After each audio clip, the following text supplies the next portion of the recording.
পড়িব। পর্ব প্রথম থেকে শেষ অংশ। অরিথিং বে কাব্য আহাম্মার। আচ্ছা, এই বাড়িওয়ালারা নিজেদের কি মনে করে তা কে জানে? ব্যাচেলররা কি মানুষ না, নাকি এলিয়েন, যে এদের বাড়ি ভাড়া দেয়া যাবে না? ব্যাচেলরদের বাড়ি ভাড়া দিলে কি ওদের বাড়ি জাহান্নাম বানাই ফেলবে? নাকি ব্যাচেলর ছেলেরা বাড়ি ভাড়া নিতে আসে এদের মেয়েদের সাথে প্রেম করতে? এতই যখন ভয়, তাহলে বাড়ি ভাড়া দিতে চাই কি জন্য? আর ব্যাচেলরদের কাছে যদি বাড়ি ভাড়া না দেয়, তাহলে আমরা কোথায় যাব বাড়ি ভাড়া নিতে? আসলেই আগে শুনবে ব্যাচেলর কিনা। মনে হয় একটা বউ থাকা আবশ্যক, অসহ্য। বউ যেন একটা বিরাট সার্টিফিকেট, এটা না হলে নয়। এদিকে নিজেই খাইতে পড়তে পারি না ঠিক মতো, তার উপরে যদি একটা বউ নামক প্যারা ঘাড়ে আসে, তাহলে তো একেবারেই শেষ। জীবনটা তেজপাতা বানাই ফেলবে। এমন যদি হতো যে বউ থাকলে বাড়ি ভাড়া 50% নিত, কিন্তু তা নিবে না, একটা পয়সাও কম নিবে না। যাই হোক, এত কষ্টে যে বাড়িটা ভাড়া পাইছি, এজন্য আলহামদুলিল্লাহ। বাড়িটা ভাড়া পাইছি, কিন্তু ব্যাচেলর বলে যে ভাড়া তার থেকেও বেশি। কিন্তু কি আর করা, উপায় ছিল না। বাড়ি তো পাওয়াই যায় না, তাই বেশি হলেও এটাকে হাতছাড়া করলাম না। আজকের মধ্যে একটা বাসা খুব দরকার ছিল, নয়তো কি যে হতো আল্লাহ জানে। বাড়িটা ভাড়া নিতে পেরে যেন এভারেস্ট জয় করার মতো আনন্দ হচ্ছে। সেই দুপুর থেকে রুমটা গোছাচ্ছি, মাত্র শেষ হলো, কিন্তু বিকাল হয়ে গেছে গোছাতে গোছাতে। ওই বাসা থেকে জিনিসপত্র আনা, তারপর এই রুমে এনে গোছানো। অফো, কি ঝামেলার একটা কাজ। ভাল্লাগে না এত বাসা পাল্টাতে চাইছিলামও না, কিন্তু না পাল্টালে উপায় ছিল না, যার কারণে পাল্টাতেই হলো। যাই, এখন একটু ফ্রেশ হয়ে ঘুমাবো, অনেক ক্লান্ত লাগছে। তারপর ফ্রেশ হয়ে শুয়ে পড়লাম। কখন যে ঘুমিয়ে গেছি টেরই পাইনি। যখন ঘুম ভাঙল, দেখলাম সন্ধ্যা হয়ে গেছে। তাড়াতাড়ি করে উঠে ফ্রেশ হয়ে এক কাপ চা বানালাম। আপাতত চা খাই থাকতে হবে, কারণ রান্না বান্না করা হয়নি এখনো। রাতের খাবারটা রেস্টুরেন্ট থেকেই খেয়ে আসতে হবে, তারপর কাল থেকে নিজেই রান্না বান্না করে নিব। চা বানানো শেষ, চাটা হাতে নিয়ে রুম থেকে বের হলাম। আমার রুমটা ছাদের উপর হওয়াতে অনেক ভালো হয়েছে। যখন খুশি ছাদে হাঁটাচলা করা যাবে। আগে যে বাসাতে থাকতাম, সেখানে ছাদে এক প্রকার উঠতেই দিত না। শুধু জামা কাপড়গুলো শুকানোর জন্য একটু যেতে দিত, কিন্তু তাও বাড়িওয়ালার কাছ থেকে চাবি এনে তারপর ছাদে যেতে হতো। এখানে অবশ্য সেই ঝামেলাটা নেই। ভাবতে ভাবতে চায়ে চুমুক দিলাম। বাহ, চাটা তো দারুণ হইছে। তারপর ছাদটা ঘুরে ঘুরে দেখতে লাগলাম। ছাদটা অনেক বড় আর অনেক সুন্দর। একপাশে বেশ বড় করে একটা ফুলের বাগান, অনেক রকমের ফুল ফুটেছে তাতে। দেখতে বেশ সুন্দর লাগছে। সেই ফুলের সৌরভ চারিদিকে ছড়িয়ে পড়েছে। অনেক রকমের ফুল, কিন্তু গোলাপ ছাড়া আর একটাও চিনলাম না। ছাদের অন্য পাশের ধার দিয়ে অনেক রকমের ফল গাছ, আরো কি কি গাছ যেন লাগানো আছে, তাও চিনলাম না। আকাশে আজকে চাঁদ নেই, তবুও হালকা জ্যোৎস্না আছে। আর আকাশে ছড়ানো আছে মুঠো মুঠো তারা। সব মিলিয়ে দারুণ একটা পরিবেশ। হাতের চা কখন শেষ হলো বুঝতেই পারলাম না। তারপর ওখানে দাঁড়িয়ে কেটে গেল অনেকটা সময়। না, এখন আর এই সুন্দর পরিবেশটাও আর সুন্দর লাগছে না আমার কাছে। তার কারণ অনেক খিদা লেগেছে। খাইছি সেই দুপুরের আগে, আর খাওয়ার সময় হয়নি। পেটের ভিতর এখন হাতুড়ি পিটাচ্ছে। খিদা লাগলে সুন্দর জিনিসকেও সুন্দর লাগে না, অসহ্য লাগে সব কিছু। এজন্য হয়তো লোকে বলে পেট শান্তি থাকলে দুনিয়া শান্তি। এখন হোটেলে যেয়ে পেট পূজাটা সারতে হবে, কিন্তু ইচ্ছাই করতেছে না এখন হোটেলে যেয়ে খাইতে। বাড়িতে থাকলে কত ভালো হইতো, যখন ইচ্ছা তখন মায়ের হাতের রান্না খাওয়া। যাই তো, কিন্তু এখানে তো আর তা হবে না। কি আর করা, যাইতে হবে সেই হোটেলে। সারা রাত তো আর না খেয়ে থাকা যাবে না। চায়ের কাপটা হাতে নিয়ে রুমে দিকে হাঁটতে লাগলাম। রুমে ঢুকেই জোরে একটা চিৎকার দিয়ে উঠলাম। ঠিক তখনইও আমার হাতটা ধরে বিছানার উপর বসালো আর একটা হাত দিয়ে আমার মুখ চেপে ধরলো, যেন চিৎকার করতে না পারি। তারপর বলল, তুমি আমাকে দেখে ভূত দেখার মতো এমন চিৎকার দিয়ে উঠলে কেন?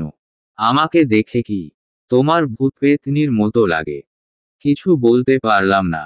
কি বলবো, মাথায় কিছু আসতেছে না। মাথাটা ভারী ভারী লাগতেছে। তারপরও কিছু বলতে যাবে ঠিক তখনই দরজায় ঠক ঠক শব্দ হলো। তখন ও বলল, দেখো দরজায় কে যে এসেছে। কি বলে, শুনে এসো। আমি হুম বলে দরজার কাছে চলে গেলাম। দরজা খুলে দেখি বাড়িওয়ালা হাজির। হয়তো আমার চিৎকার শুনেই এসেছে। কি হয়েছে বাবা, এত জোরে চিৎকার করে উঠলে কেন? বলল বাড়িওয়ালা। কি বলবো বুঝতে পারছি না। আচমকা চিৎকার দেওয়াটা আমার মোটেই ঠিক হয়নি, কিন্তু কি বা করব হঠাৎই ওকে আমার রুমে দেখেই চিৎকারটা বেরিয়ে এলো। আমাকে চুপ করে থাকতে দেখে বাড়িওয়ালা আবার বলল, কি হলো বাবা, চুপ করে আছো কেন? কোনো সমস্যা হলে আমাকে বলতে পারো। আমি কি বলবো এখন? ওর কথা তো বাড়িওয়ালাকে বলা যাবে না। আমি বললাম, কিছু না আঙ্কেল, আসলে রুমটা গোছাতে যেয়ে আচমকা একটা তেলাপোকা উড়ে এসে গায়ের উপর পড়ল, আর তাতেই ভয় পেয়ে চিৎকার দিয়ে ফেলেছি। পুরুষ মানুষ তেলাপোকা দেখে ভয় পাইতে হয়? আমি তো ভাবলাম কি না কি বিপদ হলো আর তাই ছুটে চলে আসলাম, বলল বাড়িওয়ালা। আসলে বাড়িওয়ালার কথা শুনে আরো অনেক লজ্জার ভিতর পড়ে গেলাম। আর কি বা বলতাম বাড়িওয়ালাকে? অন্য কিছু বলতে গেলে আরো বানিয়ে অনেক মিথ্যা বলতে হতো আমাকে। আমি বললাম, আসলে আঙ্কেল হঠাৎই এসে পড়লো তো তাই। আর কি? হুম, বুঝতে পারছি। আচমকা কিছু হলে এমনই হয়। আর তাছাড়া এই রুমটা অনেক দিন ধরে বন্ধ ছিল, তাই হয়তো তেলাপোকা এসেছে এখানে। তুমি একটু ভালো করে পরিষ্কার পরিচ্ছন্ন করে নিও। জি আঙ্কেল, নিব, বললাম আমি। তাহলে আমি যাই বাবা। আর হ্যাঁ, কোনো সমস্যা হলে আমাকে অবশ্যই জানাবে কেমন? জি আঙ্কেল, জানাবো। বাড়িওয়ালাকে বিদায় দিয়ে দরজা লক করে বিছানায় কাছে আসলাম।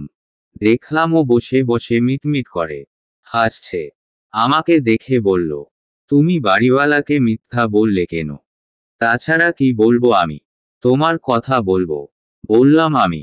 না তা না, তুমি যে তেলাপোকা দেখে ভয় পাইছো এটা শুনে আমার খুব হাসি পাচ্ছে। আর তোমার ওই বোকা বোকা চেহারা দেখে বেশি হাসি পাচ্ছে আমার, হিহিহিহি। কিছুই বললাম না, আমি চুপ করে থাকলাম। এত কষ্ট করে বাড়ি খুঁজে বের করা, তারপর ওই বাড়ি থেকে জিনিসপত্র এই বাড়িতে নিয়ে আসা, সব কষ্টই বিফলে চলে গেল আমার। যার জন্য বাড়ি পাল্টালাম সেই এসে হাজির। বাড়িটা ভাড়া নেয়ার পর অনেক আনন্দ হচ্ছিল। এখন সব শেষ। ও বলল, এমন পেঁচার মতো মুখ করে আছো কেন? আমি বললাম, এমনি ভালো লাগছে না তাই। আচ্ছা, তার আগে বলো তো তুমি এই বাড়ির খোঁজ কিভাবে পেলে? আমার কথা শুনে ও আবারও মুচকি হাসল। তারপর বলল, এটা খুঁজে বের করা আমার কাছে কোনো ব্যাপারই না। শুধু বাড়ি কেন, তুমি যদি আমাকে লুকিয়ে এই শহর এই দেশটাও ছেড়ে চলে যাও, তবুও আমি তোমাকে খুঁজে বের করব। কিন্তু কেন? কি চাও আমার কাছে? ও একটু রেগে গেল আমার কথাটাই। তারপর বলল, এক কথা তোমাকে আর কয়বার বলল সিয়াম, আমি তোমাকে ভালোবাসি, অনেক বেশি ভালোবাসি। তোমাকে ছাড়া আমি কিছুই ভাবতে পারি না। আমি তোমাকে হারাতে চাই না আর হারতে দিবও না। বুঝতে পারছি অনেকটা রেগে গেছে ও। তবুও বললাম, কিন্তু আমি তো তোমাকে ভালোবাসি না। আমি ভালোবাসতে পারছিও না তোমাকে। প্লিজ আমাকে ছেড়ে দাও। ও বলল, না সিয়াম, এটা সম্ভব না। আমি তোমাকে ছাড়া বাঁচব না। আমি মরে যাব। অনেক বেশি ভালোবাসি তোমাকে, কিন্তু এটা কোনোভাবেই সম্ভব না। আমি পারবো না তোমাকে ভালোবাসতে। কিন্তু কেন? আমি কি দেখতে খারাপ? না, তা না। তুমি দেখতে অনেক সুন্দর, কিন্তু কেন ভালোবাসতে পারবো না সেটা তো তোমাকে অনেকবার বলেছি।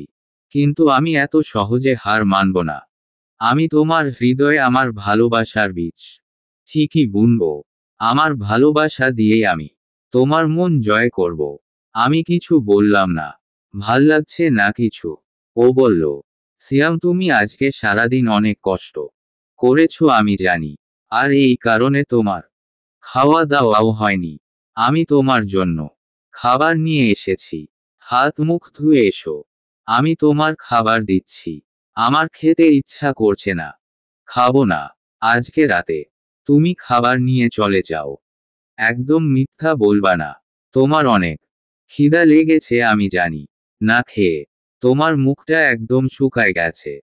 যাও, তাড়াতাড়ি হাত মুখ ধুয়ে এসো। আমি চলে গেলাম হাত মুখ ধুতে। আমি না গেলেও শুনতো না, রেগে যেত আবার। তাই চুপচাপ চলে গেলাম।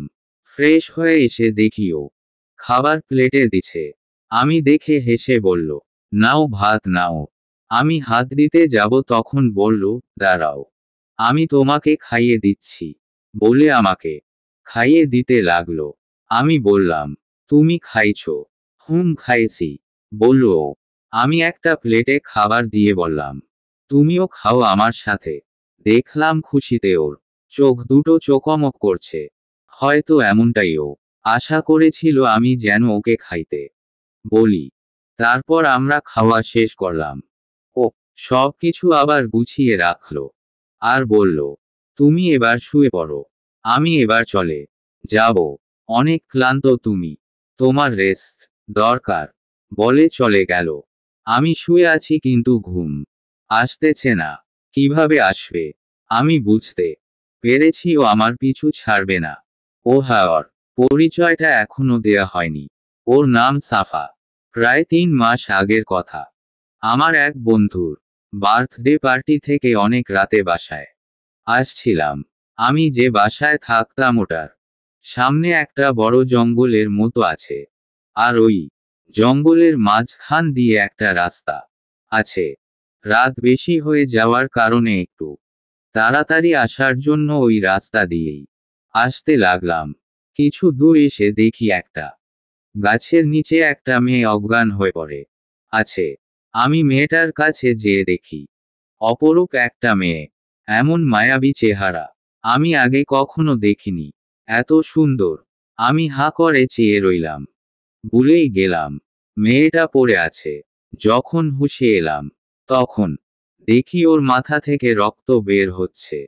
বুঝতে আর বাকি রইল না যে মাথায় আঘাত পাওয়ার কারণে জ্ঞান হারিয়েছে। কিন্তু একে নিয়ে এখন কি করব? রাত তো অনেক।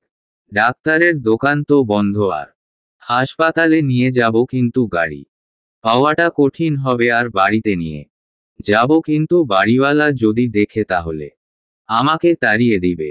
আবার এই অবস্থায় এই মেয়েটিকে ফেলে চলে যাব, সেটাও বা কি করে যাই? মানুষ হয়ে যদি মানুষের বিপদে সাহায্য না করি তাহলে আমি মানুষ হলাম কেমনে? এমন অবস্থা যদি আমার সাথে হতো তাহলে অনেক ভেবে সিদ্ধান্ত নিলাম বাড়িতেই নিয়ে যাব। তারপর যা হয় হবে, সেটা পরে দেখা যাবে। ওকে পাজাকোলা করে নিয়ে বাড়িতে আসলাম। আমার রুমটা নিচে হওয়াতে নিয়ে আসতে অনেক সুবিধা হয়েছে। ভয় ছিল দারোয়ানকে নিয়ে, কিন্তু দেখি দারোয়ান এক পাশে ঘুমোচ্ছে। আমি মেয়েটিকে নিয়ে আমার বিছানায় শুইয়ে দিলাম। এখনো জ্ঞান ফেরেনি ওর। আমি ওর মাথাটা মুছে ওষুধ লাগিয়ে দিয়ে ব্যান্ডেজ করে দিলাম। তারপর আমি পাশে একটা চেয়ার টেনে বসে ওর জ্ঞান ফেরার অপেক্ষা করতে থাকলাম। বসে থাকতে থাকতে কখন ঘুমিয়ে গেছি টের পাইনি।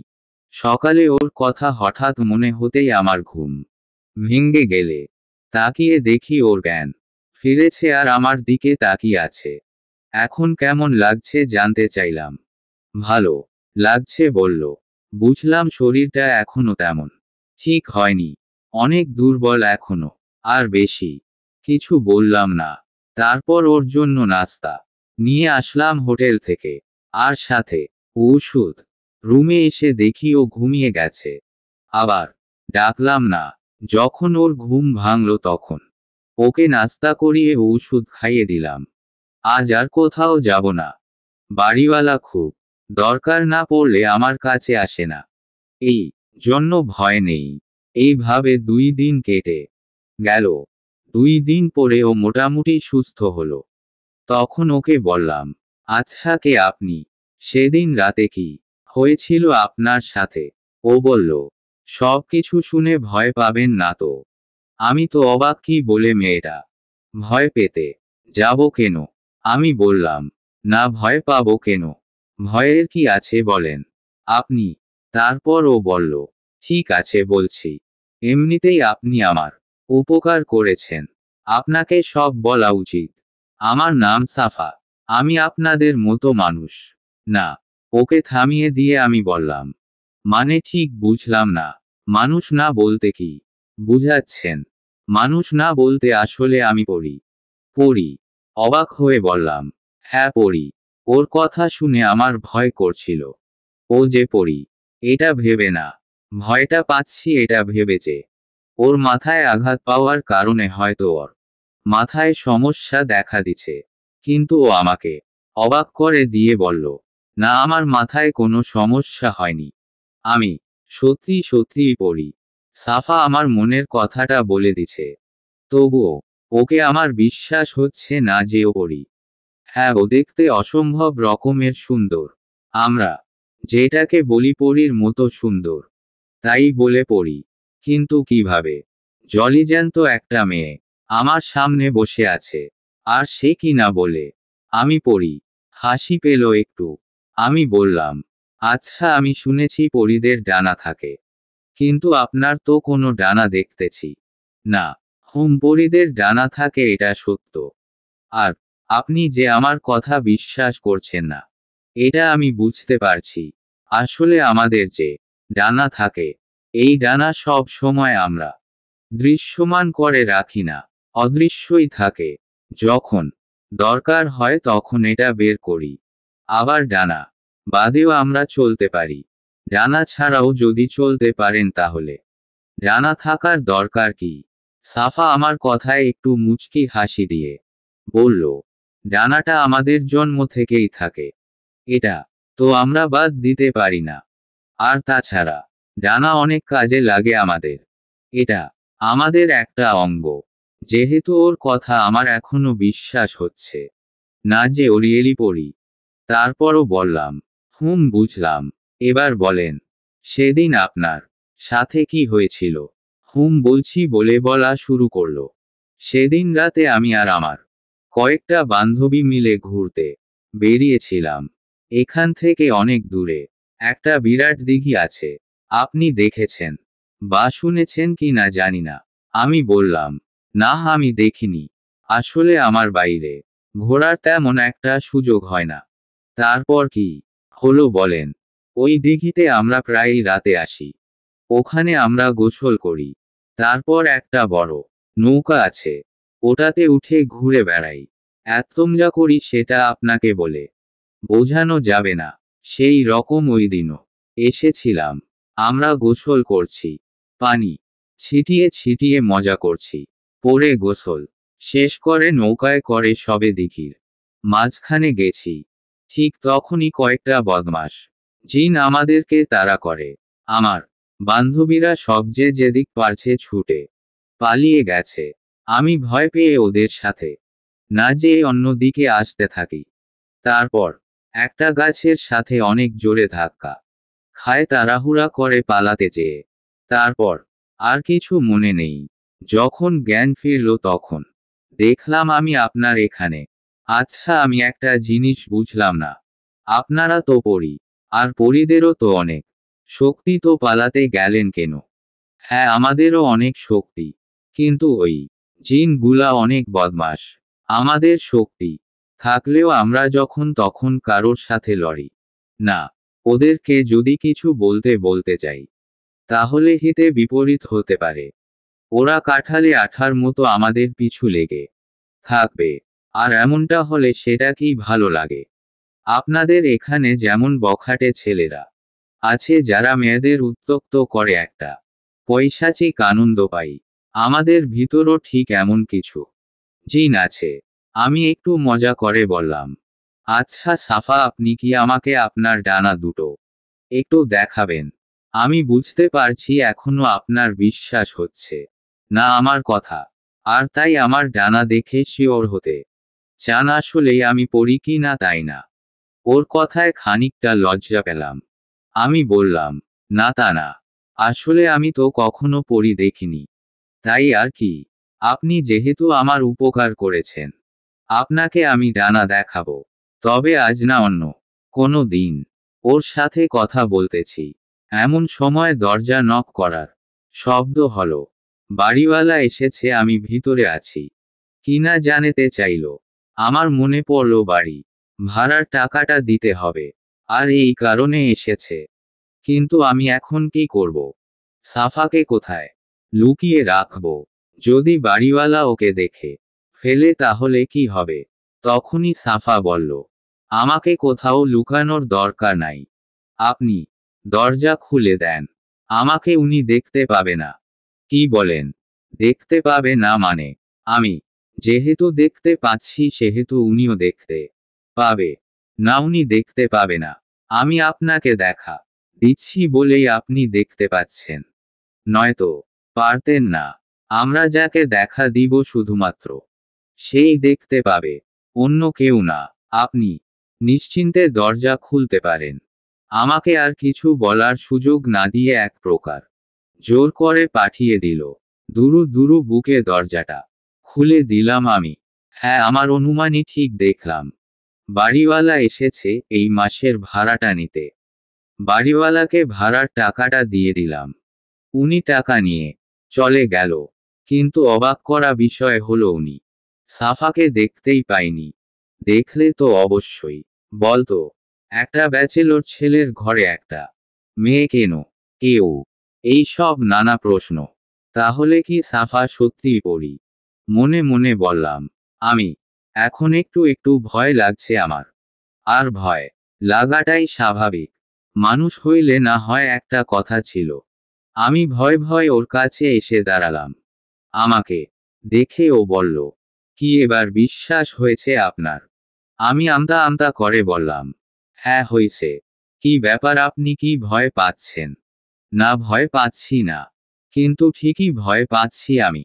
ও আমাকে বলল, আমাকে ভয় পাবার কোনো কারণ নেই, আমি আপনার কোনো ক্ষতি করব না। সেদিন কিছু সময় থেকে আমার কাছ থেকে বিদায় নিয়ে চলে গেল ও, কারণ ও তখন অনেকটা সুস্থ। তারপর থেকে ওকে আর দেখিনি বা দেখা হয়নি। আমি প্রায় ওর কথা ভুলেই গেছি, নিজের কাজে মন দিছি। একদিন হঠাৎ সাফা আমার রুমে আসলো। সেদিন ওকে আরো অনেক বেশি সুন্দর লাগছিল। মনে হচ্ছে একটু সেজেছে। ও হ্যাঁ, একটা শাড়ি পরে এসেছে ও। শাড়িটাতে অনেক বেশি সুন্দর লাগছিল। আমার পাশে বসে আমাকে বলল, সিয়াম।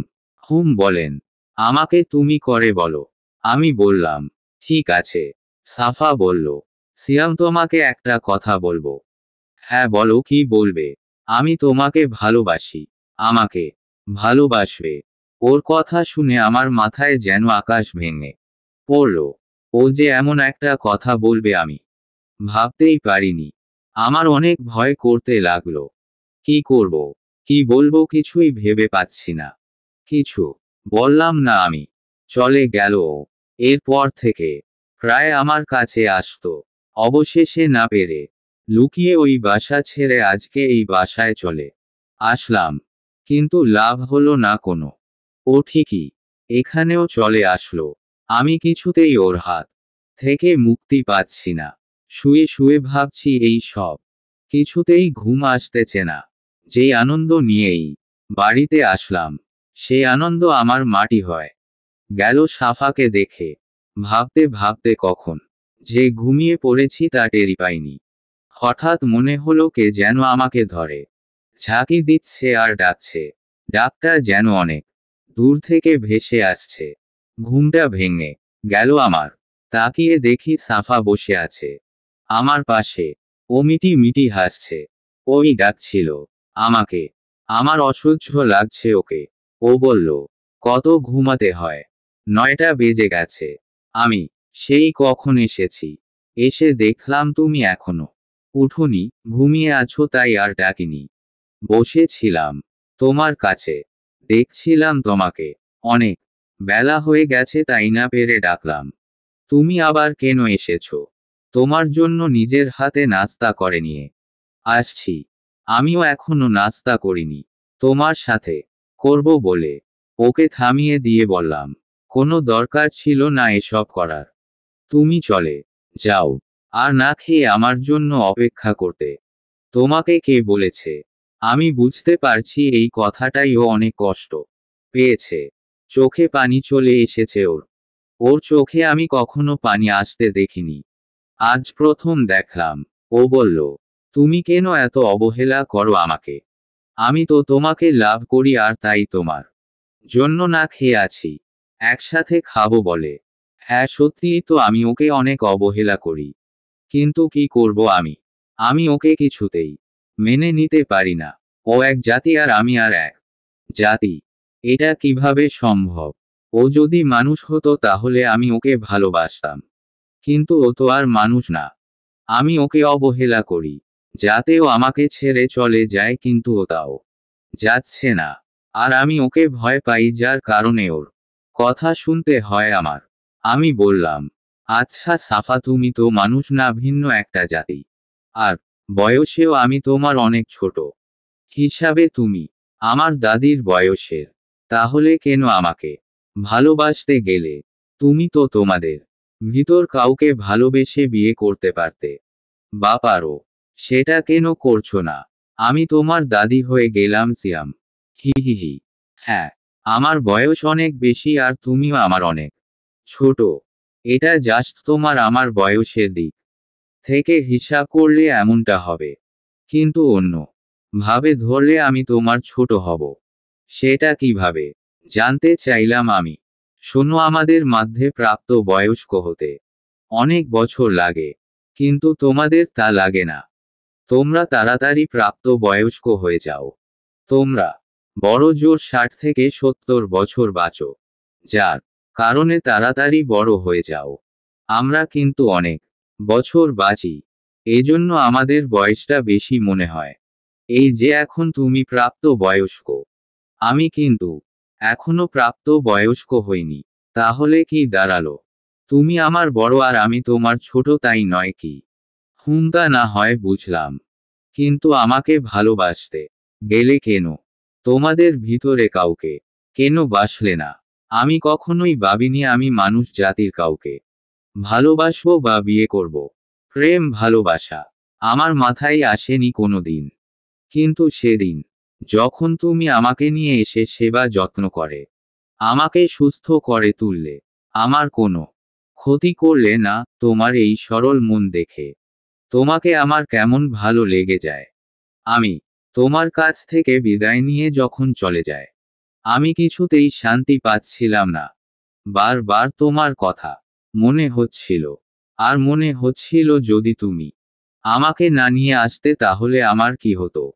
হয়তো মারা যাইতাম, নয়তো অন্য কারোর হাতে যেয়ে পড়তাম, যে আমাকে অন্য কাজে ব্যবহার করত।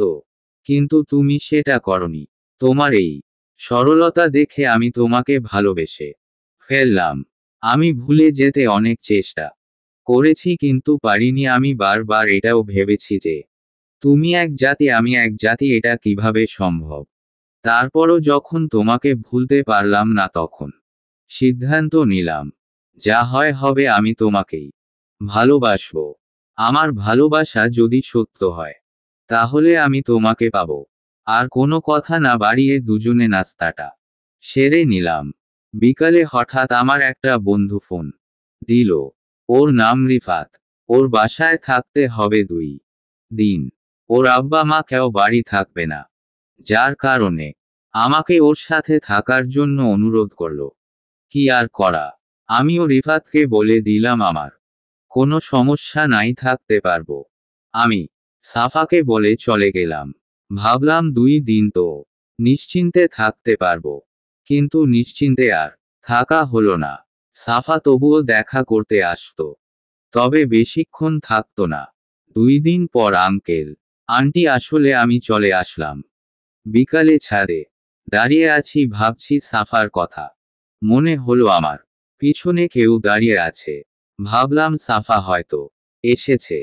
তাকিয়ে দেখি সাফা না, অন্য একটা মেয়ে। মেয়েটা বলল, আপনি বুঝি এই চিলেকোঠার নতুন ভাড়াটিয়া? হ্যাঁ, কিন্তু আপনাকে ঠিক চিনলাম না। আমি নীলা, এই বাড়ির মেয়ে। হোস্টেলে থাকি, তো তাই আগে দেখেননি। আজই আসলাম। ও, আমি সিয়াম। ও, কি করেন? আপাতত বেকার, কিছুই করছি না। আগে একটা জব করতাম, একটু সমস্যার কারণে ওটা ছেড়ে দিয়েছি। আর করবেন না জব? হ্যাঁ করব, চেষ্টা করতেছি, বাট হচ্ছে না। চা খাবেন আপনি? আপনি খাওয়ালে খাবো। আচ্ছা, একটু ওয়েট করেন, আনছি। নীলাকে অপেক্ষা করতে বলে রুমে আসলাম চা বানাতে। তারপর 2 কাপ চা করে আসলাম ওর কাছে।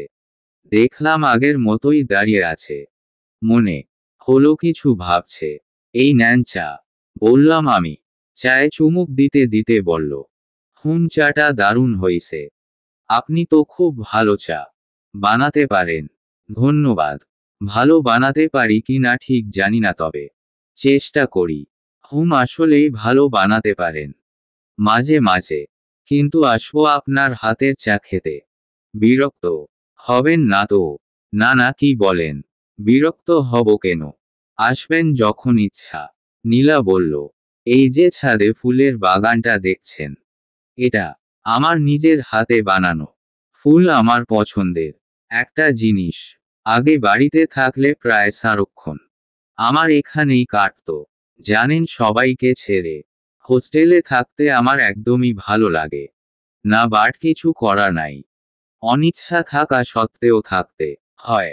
আপনি যতদিন থাকবেন আমার ফুলের বাগানটাকে একটু পরিচর্যা করবেন কেমন?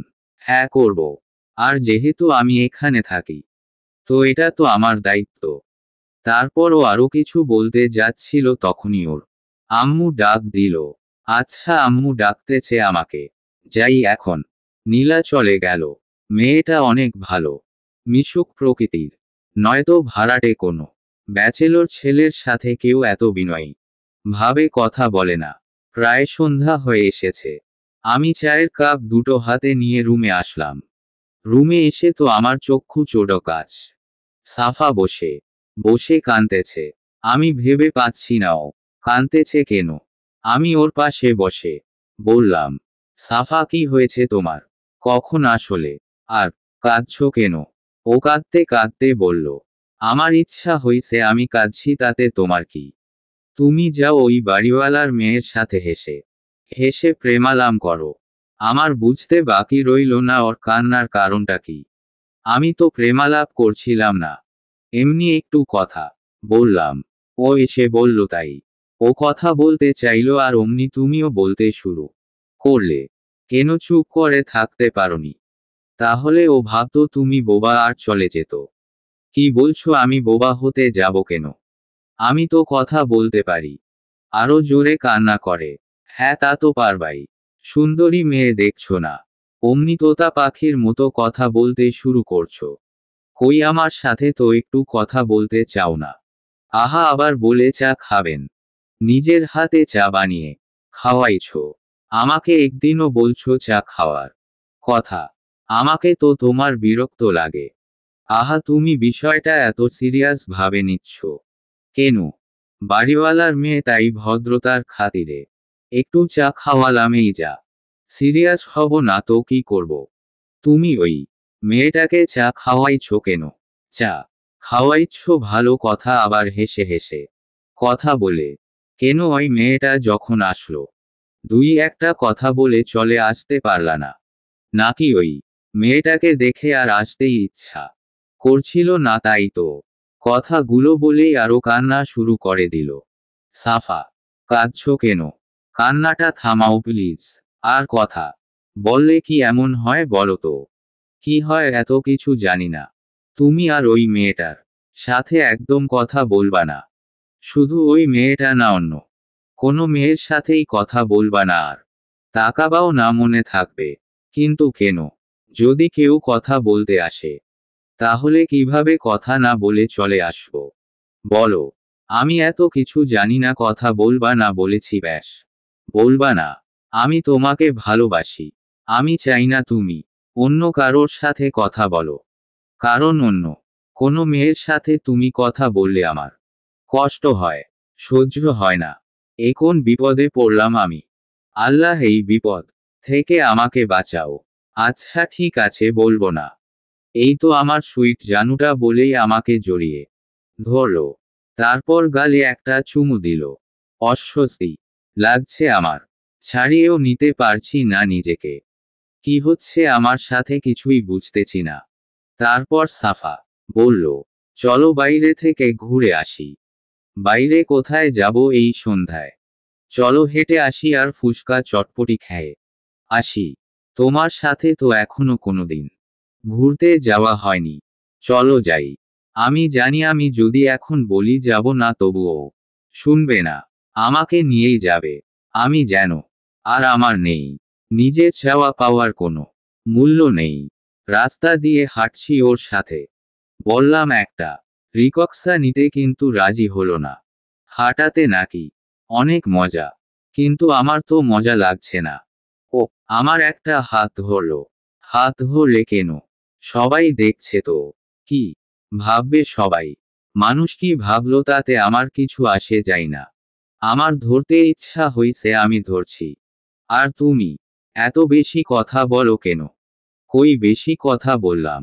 শুধু তো বললাম হাত ধরলে কেন এই রাস্তার মাঝে? হইছে হইছে, এবার চুপ করো। চলো ওই চটপটির দোকানটাতে যাই। চলো বললাম আমি।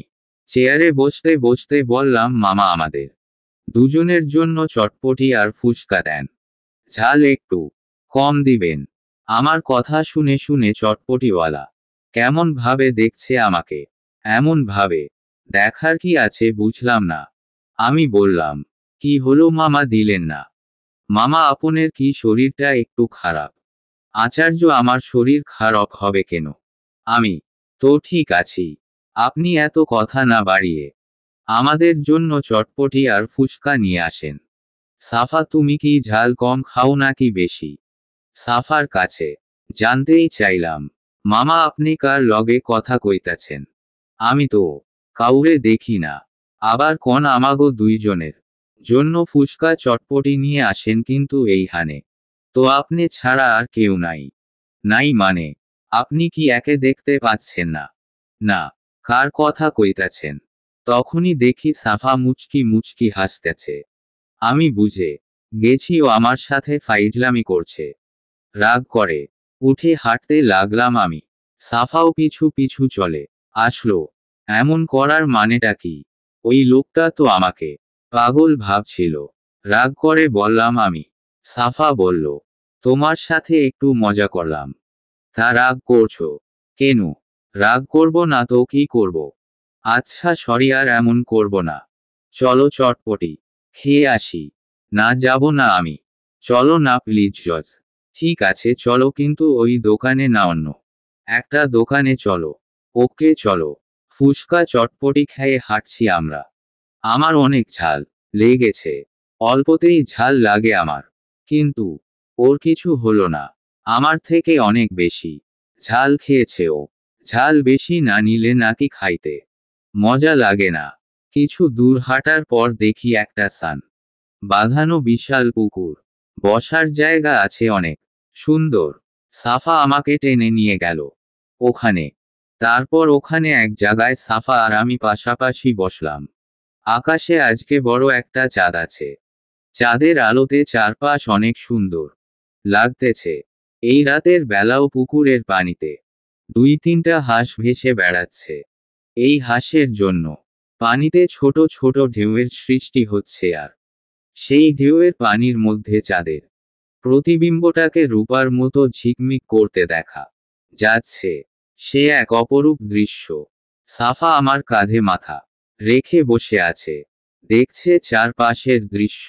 সাফা বলল, সিয়াম, তুমি কি আমাকে এখনো ভালোবাসতে পারোনি? কি বলবো এখন আমি? পেরেছি তাই বলবো, কিন্তু আমি তো মেনে নিতে পারছি না এই কথাটা ওকে। কিভাবে বলি? আমি তো বলতে পারছি না ওকে। কি ভাববে ও যদি কষ্ট পাই, যদি কান্না করে? সাফা, বাদ দাও না এখন এই সব। আচ্ছা ঠিক আছে, বাদ দিলাম। এখন কি করবা এখানে? বসে থাকবা, না অন্য কোথাও যাবা? অন্য কোথাও না, বাসায় যাব। আর ভাল লাগছে না। সাফা বলল, এখনই বাসায় যাবা? তার চেয়ে চলো আজকে তোমাকে একটা জিনিস দেখাই। কি জিনিস? জানতে চাইলাম আমি। তুমি একদিন বলেছিলে না আমার ডানা আছে কিনা, আর দেখতেও চাইছিলা, মনে আছে? আমি বললাম, হ্যাঁ মনে আছে তো। আজকে তোমাকে আমার ডানা দেখাবো, তারপর তোমাকে নিয়ে এই পূর্ণিমার রাতের আকাশে ঘুরবো। বলতে বলতে সাফার পিঠের দুপাশ থেকে দুটো বিশাল বিশাল ডানা বের হয়ে গেল। ডানা দুটোর রং সাদা। সাফাকে দেখতে এখন অন্য রকম লাগছে। ডানার জন্য আমার একটু ভয় ভয় লাগতেছে। সাফা পাখির মতো ডানা ঝাপটালো, তারপর বলল, সিয়াম, আমাকে পেছনে থেকে জড়িয়ে ধরো। কিভাবে? ডানার জন্য আমার ভয় লাগতেছে। আমি ধরতে পারবো না, উড়তে হবে না। তার চেয়ে বাসায় চলো। হিহি কিসের ভয় পাচ্ছ? আমি আছি না, তোমার কিছু হবে না। আমাকে শক্ত করে জড়িয়ে ধরো। আমি সাফার কথা মতো সাফাকে পেছনে থেকে শক্ত করে জড়িয়ে ধরলাম। সাথে সাথে সাফা আমাকে নিয়ে উড়তে শুরু করলো। ভয়ে আমি চোখ বন্ধ করে রাখলাম। চোখ খুলে দেখি আমি আকাশে, নিচের গাছপালা ছোট ছোট দেখা যাচ্ছে। এটা দেখে ভয় একটা চিৎকার দিলাম আমি। সাফা বলল, এই সিয়াম, চিৎকার করে উঠলে কেন? আমার ভয় করছে। আমি কত উপরে, আমাকে মাটিতে নামাই দাও, নয়তো এখান থেকে একবার পড়ে গেলে ছাতু হয়ে যাব আমি। হিহিহি, তোমাকে তো পড়তে দিব না। তাহলে ছাতু হবা কেমনে? জানি না, আমার ভয় লাগছে। তুমি এত ভীতু কেন সিয়াম? আমি ভীতু? আমার জায়গায় তুমি হইলে বুঝতে। মনে মনে বললাম আমি। সাফা ডানা ঝাপটিয়ে আরো উপরে উঠতে লাগলো। এই ডানা ঝাপটানোর কারণে ডানা থেকে একটা অদ্ভুত শব্দ হচ্ছে। এখন ভয়টা একটু সহে এসেছে। মাঝে মাঝে কুয়াশার মতো কিসের ভিতর দিয়ে যেন যেতে হচ্ছে। সাফার কাছে জানতে চাইলাম, এইগুলো ধোঁয়া নাকি কুয়াশা? ও বলল যে এইগুলো মেঘ। মেঘ। নিজের মনে উচ্চারণ করলাম একবার। ওর কথা শুনে তো আমার মাথা ঘুরছে। কত উপরে আমি! আমি তারা দেখার জন্য উপরের দিকে তাকালাম। দেখলাম মাটি থেকে যতটা দূরে দেখা যায়, তারাগুলোকে এখান থেকেও ঠিক ততটা দূরেই মনে হচ্ছে। আরো একটু ভালো করে দেখতে যেই বিপদ ঘটল। হাত ফসকে পড়ে গেলাম আমি। কি জোরে নিচের দিকে নামতেছি। চোখ বন্ধ করে ফেললাম। মাটিতে পড়ার সাথে সাথেই আমি শেষ, এটা ভেবে কান্না পাচ্ছে এখন। হঠাৎই মন হলো কে যেন আমাকে জড়িয়ে ধরল। চোখ খুলে দেখি সাফা আমাকে ওর বুকের সাথ জড়িয়ে ধরে আছে। বিশ্বাসই করতে পারছি না আমি বেঁচে গেছি। সাফা আমাকে বলল, তুমি পড়ে যাচ্ছিলে কিভাবে সিয়াম? তোমাকে না বলেছিলাম আমাকে শক্ত করে জড়িয়ে ধরতে? শক্ত করেই তো ধরেছিলাম, কিন্তু তারা দেখার জন্য উপরে তাকাতে যে কিভাবে যে হাতটা ফসকে গেল বুঝতে পারলাম না। হিহিহি, পাগল একটা তুমি। উপরের দিকে তাকালে মাথার ভিতর চক্কর দিয়ে উঠে। এটা কি তুমি জানো না? জানি তো, কিন্তু বুঝতে পারিনি যে পড়ে যাব। আমি তো ভাবলাম আজকে আমি মরহুম হয়ে যাব। এই কথাটা বলার সাথে সাথে সাফা একটা হাত দিয়ে আমার মুখ চেপে ধরল। তারপর বলল, এমন কথা আর কখনো বলবা না। আমি বেঁচে থাকতে তোমার কিছু হতে দিব না। বলে আরো শক্ত করে ওর বুকের সাথে জড়িয়ে ধরল আমাকে। আচ্ছা সাফা, অনেক তো ঘোরা হলো, এবার চলো ফেরা যাক। হুম চলো। তারপর আমরা চলে আসলাম বাসায়।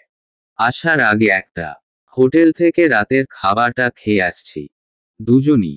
তারপর সাফা ওর ওখানে চলে গেল আর আমি আমার রুমে চলে আসলাম। এসে ফ্রেশ হয়ে শুয়ে পড়লাম। হালকা হালকা ঘুম চলে এসেছে আমার।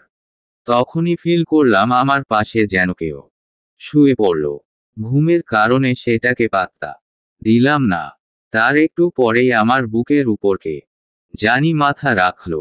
পুরোপুরি জেগে গেলাম আমি। তাকিয়ে দেখি সাফা শুয়ে আছে আমার বুকে মাথা রেখে।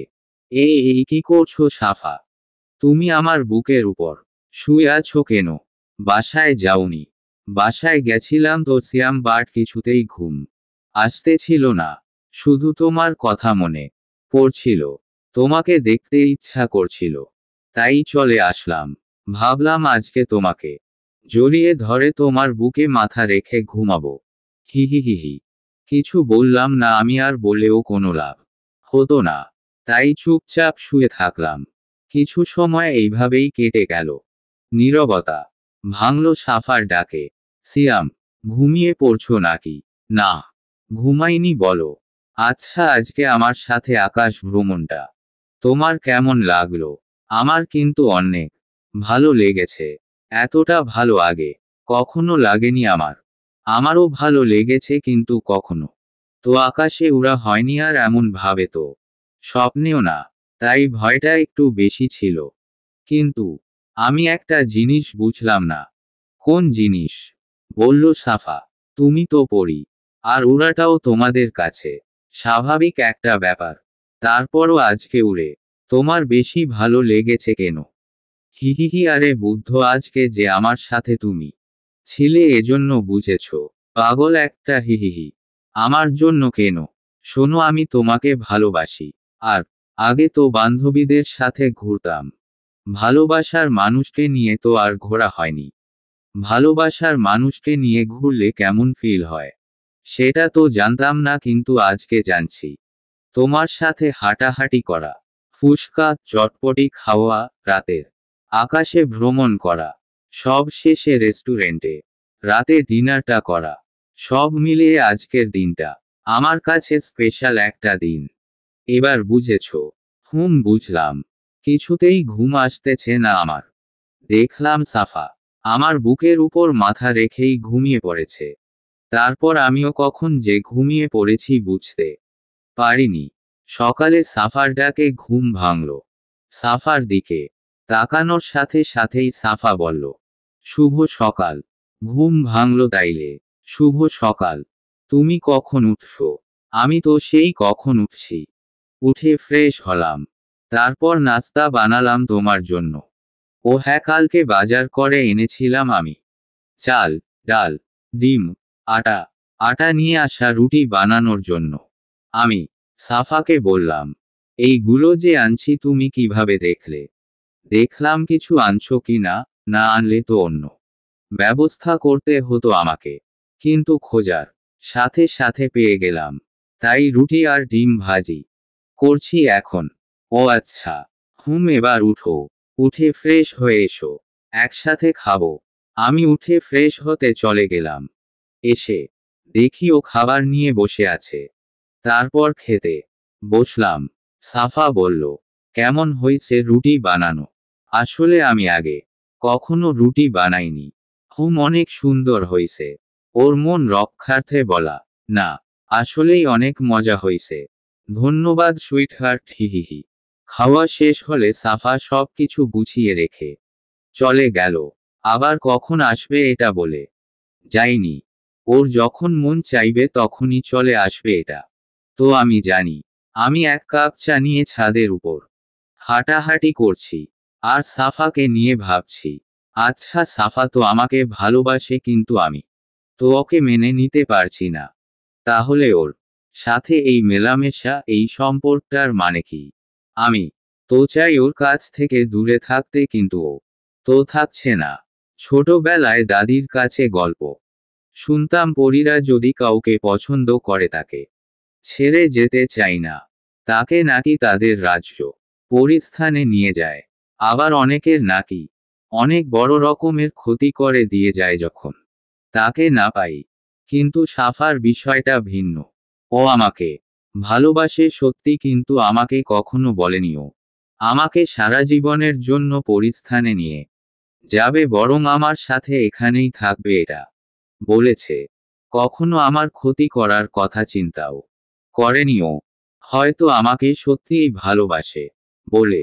কিন্তু পরি আর মানুষ, এটা কিভাবে সম্ভব? হ্যাঁ, আমিও ওকে ভালোবাসলাম, বিয়ে করলাম, তারপর ওকে আমার বাড়িতে নিয়ে গেলাম। তারপর যদি কখনো আব্বা, মা বা পরিবারে অন্য কেউ বুঝতে পারে ও মানুষ না পড়ি, তাহলে তাহলে কি হবে? মানুষ হলে না হয় সবাইকে বুঝিয়ে বলতাম, একটা সময় মেনে নিত। আর এটাও না হয় সবার কাছ থেকে গোপন করে রাখলাম। তারপর একদিন না একদিন তো জেনে যাবে। আর জেনে না গেলেও অল টাইম একটা ভয় নিয়ে থাকতে হবে। না, এইভাবে হয় না। সাফাকে যে করেই হোক আমার জীবন থেকে সরাতেই হবে। তাতে ওর জন্য ভালো আর আমার জন্য। সাফা অনেক ভালো একটা মেয়ে, আমি চাই ও ওদের ভিতরে কাউকে বিয়ে করে সুখী হোক। তখনই হঠাৎ রিফাতের কথা মনে পড়ল আমার। সেদিন কি যেন একটা বলছিল আমাকে, বাট অতটা খেয়াল করে শুনিনি আমি। জিনকে নিয়ে কি যেন বলছিল। ওর কাছ থেকে শোনার জন্য ফোনটা বের করলাম। তারপর রিফাতকে ফোন দিলাম। রিং হচ্ছে বাট ধরছে না শালা। ফোন রেখে কই গেল? এবার রিসিভ হলো। তারপর রিফাত বলল, কিরে সিয়াম, কি মন করে ফোন দিলি রে আজকে? শালা, তোর কাছে কি ফোনও দেয়া যাবে না নাকি? দিছি না তো প্রয়োজন ছাড়া, এজন্য বললাম। রিফাত, তুইও না? হা হা হা, সরি দোস্ত, মজা করলাম। এখন বল, কেমন আছিস? ভালোই। তোর কি অবস্থা? এই তো চলে যাচ্ছে এক রকম। আচ্ছা রিফাত, তুই যে ওই দিন জিন নিয়ে কি যেন বলছিলি আমাকে? জিন নিয়ে মানে? আরে গাধা, জিন আর তোর ভাবির কথা কি একটা? ও হ্যাঁ, আমার একটা ভাবিকে জিনে আছর করছিল। উনাকে নাকি জিনে নিয়ে চলে যাবে। তাই তো আব্বা আর মা গেছিল ভাবিকে নিয়ে একটা তান্ত্রিকের কাছে। আমি বললাম, তান্ত্রিকের কাছে কেন? তান্ত্রিক ভাবির কাছ থেকে ওই জিনটাকে তাড়িয়ে দিবে তাই। এখন তোর ভাবির কি অবস্থা? ওই জিন কি তোর ভাবিকে ছেড়ে চলে গেছে? হ্যাঁ গেছে। আচ্ছা দোস্ত, তুই ওই তান্ত্রিকের অ্যাড্রেসটা আমাকে মেসেজ করে দিস তো। অ্যাড্রেস নিয়ে তুই কি করবি সিয়াম? এমনি যদি কখনো দরকার হয় তাই রেখে দিব। আচ্ছা ঠিক আছে, দিব। আচ্ছা দোস্ত, তাইলে রাখছি এখন। ভালো থাকিস তুই। রিফাতের সাথে কথা বলে ফোনটা রেখে দিলাম। সাফার কথা এখনো কাউকে জানাইনি আমি। জানালে কেউ বিশ্বাসই করতো না, আরো অনেক ঝামেলায় পড়তে হতো, এটা ভেবে কাউকে বলিনি। হঠাৎ ফোনের মেসেজ টনটা বেজে উঠল। দেখলাম রিফাত তান্ত্রিকের ঠিকানাটা দিয়ে একটা মেসেজ দিছে। তাড়াতাড়ি করে রুমে চলে গেলাম। তারপর রেডি হয়ে তান্ত্রিকের উদ্দেশ্যে রওনা হলাম। দেরি করতে চাচ্ছি না আমি, এজন্য আজই যাচ্ছি। তান্ত্রিকের কাছে যখন পৌঁছালাম তখন 3টা বাজে। দেখলাম উনি চোখ বুজে বসে আছে, হয়তো ধ্যানে বসেছে। এরা তো এমনই করে, তাই ধারণা করলাম ধ্যানে বসেছে। তান্ত্রিক কিছু সময় পর চোখ খুলে তাকালো আমার দিকে। তারপর উনাকে সবকিছু বললাম সাফার বিষয়ে। তান্ত্রিক আমাকে বলো, সাফা 1 সপ্তাহের মধ্যে আমাকে ছেড়ে চলে যাবে। 1 সপ্তাহ পর আবার আসতে বলল উনার কাছে। তান্ত্রিকের কাছ থেকে বের হয়ে বাড়ি আসতে আসতে সন্ধ্যা হয় গেছে। সিঁড়ি দিয়ে উঠছি আর মনের মধ্যে নানা রকম প্রশ্ন ঘুরপাক খাচ্ছে। আসলে কি সাফা আমার জীবন থেকে সরে যাবে, নাকি তান্ত্রিক আমাকে মিথ্যা বলেছে? কি হবে শেষ পর্যন্ত কিছুই বুঝতেছি না। দেখা যাক কি হয়। অপেক্ষা করা ছাড়া তো উপায় নাই। ভাবতে ভাবতে রুমের দরজা খুললাম। দরজা খুলে ভিতরে সাফাকে দেখে চমকে গেলাম। আজকে একটু অন্য রকম ভাবে সেজেছে এসেছে ও। পরনে নীল শাড়ি, নীল টিপ, নীল চুড়ি আর চোখে কাজল। অদ্ভুত রকমের সুন্দর লাগছে ওকে, নীলপরীর মতো সুন্দর, কিন্তু চোখের কাজল লেপ্টে চোখের চারপাশে লেগে আছে, আর চোখটাও অনেকটা ফোলা ফোলা। তাহলে কি কেঁদেছে ও? কিন্তু কেন? আমাকে দেখে বলল, ও সিয়াম তুমি এসেছো, এত দেরি করলে কেন? জানো সেই কখন থেকে তোমার জন্য অপেক্ষা করছি। অপেক্ষা? কেন? ও ভুল হয়ে গেছে, তোমার জন্য তো অপেক্ষা করা যাবে না, কারণ তুমি তো আমাকে ভালোইবাসো না। জানো আজকে তোমার জন্য সেজে এসেছিলাম, কারণ তোমার তো নীল রং পছন্দ, তাই নিজেকে নীল রঙে রাঙিয়ে নীলিমা বানিয়ে এসেছিলাম তোমাকে সারপ্রাইজ দিব বলে। কিন্তু কাকে সারপ্রাইজ দিব? যে আমাকে ভালোইবাসে না তাকে, যে আমাকে তাড়ানোর জন্য তান্ত্রিকের কাছে গেল তাকে। কান্না করতে করতে কথাগুলো বলছে সাফার, চোখের পানি মুছছে, চোখের কাজল এখন সারা মুখে ছড়িয়ে আছে, কালো দেখা যাচ্ছে ওকে। একটু থেমে আবার বলতে শুরু করলো, জানো সিয়াম অনেক ভালোবাসি তোমাকে, কিন্তু আজ যখন জানতে পারলাম আমাকে তোমার বিরক্ত লাগে, আমাকে তোমার জীবন থেকে তাড়িয়ে দেয়ার জন্য তান্ত্রিকের কাছে গেছো, তখন নিজেই নিজেকে বিশ্বাস করাতে পারছিলাম না যে আমার সিয়াম, আমার সিয়াম আমাকে তাড়াতে চাই। অনেক কেঁদেছি আমি, আমার লাইফে এত কান্না কখনো কাঁদিনি। আমি কাঁদলাম কেন? আমার ভালোবাসা কি ভুল ছিল, নাকি যাকে ভালোবাসলাম সেই মানুষটা ভুল ছিল? আমার ভালোবাসা ভুল ছিল না, আমার ব্যর্থতা। আমি তোমার মনে আমার জন্য ভালোবাসা সৃষ্টি করতে পারিনি। হেরে গেলাম আমি, হেরে গেল আমার ভালোবাসা। আমি বুঝতে পেরেছি সিয়াম, জোর করে ভালোবাসা হয় না। তাই আমি তোমার জীবন থেকে চিরদিনের জন্য দূরে চলে যাচ্ছি। কখনো ভালোবাসার দাবি নিয়ে তোমার সামনে আসবো না। ও হ্যাঁ ভেবেও না, ওই তান্ত্রিকের ভয় আমি চলে যাচ্ছি, কারণ আমি যদি না চাই এমন কেউ নেই যে এই সাফাকে তাড়াবে। কিন্তু আমি থেকে কি করব? তুমি তো আমাকে চাওই না। ভালো থেকো সিয়াম, নিজের দিকে খেয়াল রেখো, আর একটা ভালো মেয়ে দেখে বিয়ে করে নিও, যে তোমাকে আমার থেকেও বেশি ভালোবাসবে। আমি ওর কথা শুধু চুপচাপ শুনেই যাচ্ছি, কিছুই বলতে পারছি না, বা বলার মতো কোনো ভাষা খুঁজে পাচ্ছি না আমি। তারপর সাফা ফের বলতে লাগলো, জানো সিয়াম, অনেক আশা ছিল তোমাকে বিয়ে করব, সংসার করব, আমাদের কিউট কিউট বাবু হবে, কিন্তু তা তো আর হলো না। অনেক বেশি আশা করলে তা কখনো পূরণ হয় না, তাই না? আমি এবারও চুপ, কারণ এই কথাটার উত্তরও আমার জানা নাই। সিয়াম, বলো। আমি চলে যাচ্ছি, আর কখনো আসবো না তোমার সামনে। যাবার আগে তোমাকে একবার জড়িয়ে ধরতে ইচ্ছা করছে, একবার জড়িয়ে ধরতে দিবা আমাকে? কথাটা বলেই আমাকে শক্ত করে জড়িয়ে ধরল সাফা। ও অনেক কান্না করছে, ওর চোখের পানিতে আমার জামা প্রায় ভিজে গেছে। অনেক খারাপ লাগতেছে আমার, নিজেকে বড় ধরনের সেলফিশ মনে হচ্ছে। তারপর সাফা বলল, সিয়াম আমি এবার চলে যাচ্ছি, ভালো থেকো। কথাটা বলেই সাফা আমার চোখের সামনে অদৃশ্য হয়ে গেল। সাফা চলে যাবার পর নিজেকে অনেক একা একা লাগছে, কিছুই ভালো লাগছে না। রাতে না খেয়েই শুয়ে পড়লাম, বারবার সাফার কান্না ভেজা মুখটা চোখের সামনে ভেসে উঠতেছে।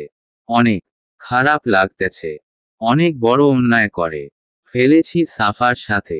তাছাড়া কি বা করার ছিল আমার? সাফা চলে যাবার পর থেকেই ওর কথা বেশি বেশি মনে পড়ছে। রাতে ঘুমিয়ে অদ্ভুত একটা স্বপ্ন দেখলাম। দেখলাম সাফা একটা ফাঁকা মাঠের মধ্যে বসে আছে, আর ফুফিয়ে ফুফিয়ে কান্না করতেছে। ওর হাতে দেখলাম লাল রক্তের মতো কি, মনে হচ্ছে রক্ত। একটু কাছে যেতেই পরিষ্কার দেখতে পেলাম ওর হাতে রক্ত, আর অন্য একটা হাতে ছুরির মতো কি যেন ধরে আছে। এইটা দিয়েই হয়তো হাত কেটেছে। আমি সাফাকে ডাকতে ডাকতে দৌড়ে গেলাম ওর কাছে, কিন্তু আমি পৌঁছানোর আগেই কাঁদতে কাঁদতে ও চলে গেল। স্বপ্নটা দেখে আমি ধরম্র করে বিছানায় উঠে বসলাম। এমন স্বপ্ন দেখলাম কেন আমি? তাহলে কি সাফা সত্যি সত্যি হাত কেটে ফেলছে? নিজের উপর অনেক রাগ হচ্ছে।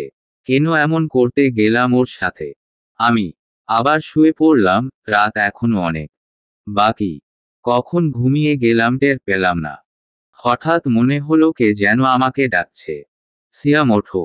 এই সিয়াম দেখো কত বেলা হয়ে গেছে। এত বেলা পর্যন্ত কেউ ঘুমায়? উঠো তাড়াতাড়ি। আমি উঠে গেলাম, কিন্তু কাউকে দেখলাম না। এমন করে কে ডাকছিল আমাকে? এমন করে তো সাফা ডাকতো আমাকে, কিন্তু ও তো চলে গেছে। তাহলে ডাকলো কে? নাকি আমার মনের ভুল? বুকের ভিতর শূন্য শূন্য লাগছে এখন। সাফাকে হারিয়ে এখন আমি বুঝতে পারছি সাফা আমাকে কতটা ভালোবাসতো। কিন্তু এখন বুঝে আর কি হবে? যখন বুঝার তখন তো বুঝলাম না। ওকে তো আমি হারিয়েই ফেলেছি। আমি সাফাকে খুঁজব, যে করেই হোক ওকে আমার খুঁজে বের করতেই হবে। খুঁজে বের করে ওর কাছে আমি ক্ষমা চাইব ওকে হারিয়ে। তারপর বুঝতে পারলাম ওকে আমি ভালোবেসে ফেলেছি। আমি বের হয় গেলাম বাসা থেকে। খুঁজতে হবে যেখানে যেখানে ওর সাথে ঘুরছি। ওই তো সেই সান বাঁধানো পুকুরটা। এই তো এখানে বসে সাফা আর আমি সেদিন রাতে বসেছিলাম। আর আজ আজও আমার থেকে কত দূরে। আমারই দোষে ও আজ চলে গেছে। ভেবেছিলাম হয়তো এখানে ওকে দেখতে পাবো, কিন্তু পেলাম না। অনেক ডাকাডাকি করলাম, তবুও সাফা এলো না। বসে থেকে থেকে উঠে চলে আসলাম। রাতে হালকা কিছু খেয়ে বেরিয়ে পড়লাম। যেখানে ও অজ্ঞান হয়ে পড়েছিল সেখানে। কিন্তু ওখানে যেও নিরাশ হয়ে ফিরে আসতে হলো। সাফা হারিয়ে গেছে আমার জীবন থেকে। সত্যি সত্যিই হারিয়ে গেছে। ঠিকই করেছে ও।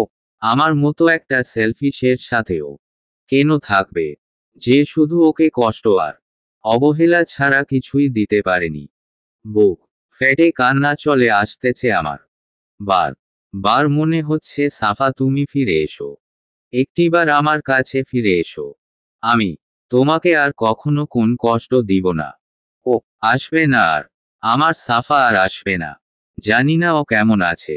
তখনই সেই তান্ত্রিকের কথা মনে পড়ল আমার। আমি দেরি না করে চলে গেলাম ওই তান্ত্রিকের কাছে। যে উনাকে সব খুলে বললাম বললাম সাফাকে আবার আমার জীবনে ফিরিয়ে এনে দিতে। তান্ত্রিক বলল, এটা আমার পক্ষে আর সম্ভব না। আমি আর তাকে আনতে পারবো না। যদি ও নিজের ইচ্ছায় আসে তাহলে হবে, নয়তো আমার পক্ষে আর ফিরিয়ে আনা সম্ভব না। তান্ত্রিকের ওখানে যে আশা নিয়ে গেলাম, উনার কথা শুনে শেষ আশাটুকুও শেষ হয়ে গেল। সাফাকে ফিরে পাবার আর কোনো চান্স নাই। আজ 1 সপ্তাহ ধরে ওকে খুঁজে চলেছি, কিন্তু কোথাও পেলাম না।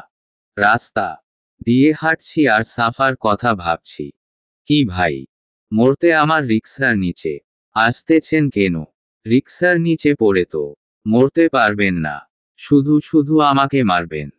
মরার দরকার হলে বড় বড় গাড়ি আছে, বাস, ট্রাক, ট্রেন, ওইগুলোর নিচে পড়েন। খুব সহজেই মরতে পারবেন। যত সব পাগলের দল।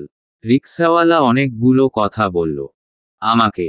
সাফার কথা ভাবতে ভাবতেই ওর রিক্সার নিচে পড়ছিলাম আমি। তাই এতগুলো কথা বলল, কিন্তু ওর কথাগুলোর দিকে কানও দিলাম না। নিজের মতো করেই হাঁটতে লাগলাম। হঠাৎ ওর একটা কথা আমার মনে ধরল, মরার জন্য বড় বড় গাড়ি আছে। হ্যাঁ, আমি মরব।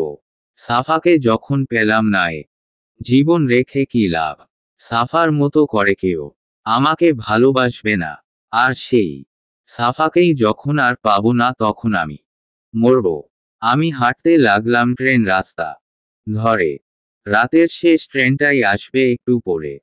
আর এই শেষ ট্রেনের নিচে পড়েই আমার জীবন শেষ হবে। মরার আগে যদি একটিবার সাফার কাছে ক্ষমা চাওয়ার সুযোগ পেতাম, তাহলে মরেও শান্তি পেতাম। সাফা হয়তো সারা জীবন আমাকে ভুল বুঝে যাবে। আমার জায়গায় যদি সাফা থাকতো, হয়তো আমি যা করেছি ওর সাথে ও নিজেও তাই করত। ওই তো ট্রেন আসার শব্দ হচ্ছে। একটু পরেই এই পৃথিবীর মায়া কাটিয়ে অন্য জগতে চলে যেতে হবে। আচ্ছা, ওখানে যে কি সাফার দেখা পাবো কখনো? কি জানি, হয়তো পাবো, হয়তো না। ট্রেন দেখা যাচ্ছে চলে এসেছে, আর হর্ন দিচ্ছে ট্রেনে, হয়তো আমাকে রাস্তা থেকে সরে যেতে বলছে। কিন্তু আমি তো সরে যাওয়ার জন্য দাঁড়াইনি, চোখ বন্ধ করে ফেললাম। ট্রেন আসতেছে, এসে গেছে প্রায়। তখনই মনে হলো কে যেন আমাকে ধরে টান দিল। চোখ খুলে দেখি সাফা দাঁড়িয়ে আমার সামনে, কাঁদছে ও। আমাকে বলল, কি করছিলে এটা? এখনই তো ট্রেনের নিচে পড়ে মরে যেতা। যদি আমি ঠিক সময় মতো না আসতাম তাহলে কি হতো বলতো? কি আর হতো? ট্রেনটা আমাকে চাপা দিয়ে চলে যেত। তোমাকে কষ্ট দেওয়ার শাস্তিটা তো পেতাম। চুপ, একদম চুপ। কে বলছে তুমি আমাকে কষ্ট দিছো? তুমি আমাকে কোনো কষ্ট দাওনি, বরং তুমি যা করছো ঠিকই করছো। আমি তোমার জায়গায় থাকলেও হয়তো একই কাজ করতাম। শুধু আমি না, প্রতিটা মানুষই এটা করবে। কোনো মানুষই চাইবে না তার জীবন আমাদের মতো কেউ আসুক। আসলে আমারই ভুল ছিল তোমাকে ভালোবাসা, আর তাই বলে তুমি এমন বাজে একটা কাজ করবে। কি করব? তুমি চলে যাবার পর থেকে আমি কিছুতেই শান্তি পাচ্ছিলাম না। তুমি চলে যাবার পর আমি বুঝতে পারছি আমিও তোমাকে ভালোবেসে ফেলছি। কিন্তু তখন বুঝতে পারিনি। বুঝলাম যখন তোমাকে হারালাম। জানো সাফা, এই একটা সপ্তাহ তোমাকে পাগলের মতো খুঁজেছি কিন্তু পাইনি। যে জীবনে তুমি নাই সে জীবনও আমি চাই না। আর তাই আর তাই তুমি সুইসাইড করতে চাইছিলা। তাহলে আমার সিয়ামকে আমি কোথায় পেতাম? আমার ভালোবাসা হেরে যেত না। আমি সাফাকে জড়িয়ে ধরলাম। তারপর বললাম, আমাকে ছেড়ে আর যাবা না তো বলো। না, আমার সিয়াম পাখিকে ছেড়ে আমি কোথাও যাব না। আমি পাখি। সিয়াম, তুমি আমার পাখি, হিহিহি। এই সাফা, এবার চলো। কোথায় যাব এখন? এখন সোজা কাজী অফিসে যাব। তারপর বিয়ে করব। বিয়ে করবা? কিন্তু আমি তো পড়ি। তাতে কি? সবাই তো মানুষ বিয়ে করে। আর আমি না হয় পরি বিয়ে করলাম। আর তাই তো তুমি হবে আমার পরিবহ। আর তাই তো তুমি হবে আমার সিয়াম পাখি। হি হি হি। সমাপ্ত।